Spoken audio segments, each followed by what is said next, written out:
कि आज के दिन जो तमाम उधम मचा रहा और हमें भी कन्फ्यूजन रही, उसकी वजूहात जो हैं पानियों के ऊपर जो हरकत हुई।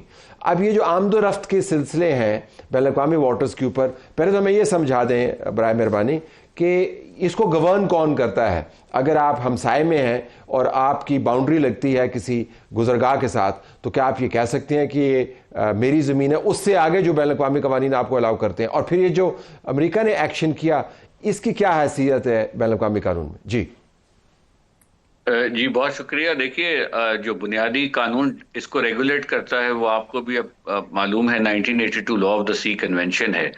लेकिन जो इसमें एक इजाफी थोड़ी सी कंफ्यूजन ऐड होती है वो इस वजह से क्योंकि ईरान ने इसको रेटिफाई नहीं किया हुआ।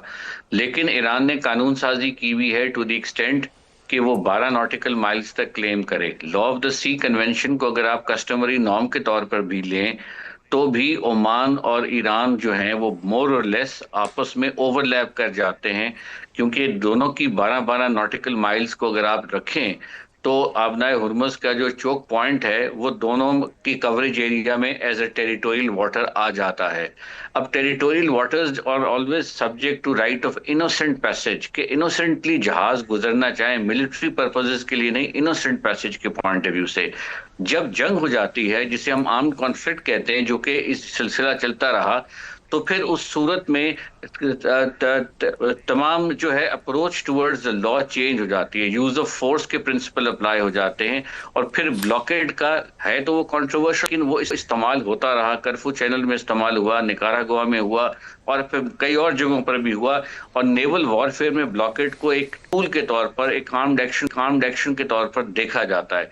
तो जब ये ईरान ने किया तो उस वक्त आर्म्ड कॉन्फ्लिक्ट कंटिन्यू कर रहा था और पाकिस्तान इसीलिए इंसिस्ट करता रहा कि सीज फायर की वजह से ब्लॉकेड खुल सकता है, बिकॉज जब सीज फायर हो जाए तो फिर ब्लॉकेड का राइट जो है वो खत्म हो जाता है।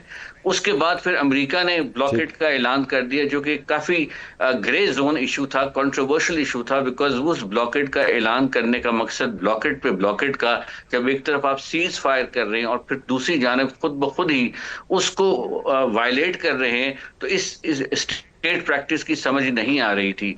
एक वजह जो मुझे समझ आती है जिसकी वजह से कंफ्यूजन है, एक तो बात यह है कि कई ऐसे नकात हैं जो तय कर लिए गए थे पहले राउंड में।